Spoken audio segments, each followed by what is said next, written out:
Ako po si Emelda. Ang naka-assign sa akin na visual is etong wall display ng polo. Effective po is yung polo pique dahil bawat linggo meron po kaming inquiry at meron din po kaming na-convert sa sales. Hindi po effective is yung combination polo. Then kulang ko po dito is yung sample print ng DTF at silk screen.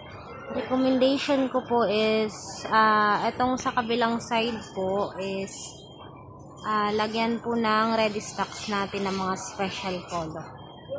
Yun lang po. Etong wall display sa side ng graphic area, bale effective dito is yung reflectorize. Ang hindi naman effective is itong dalawa.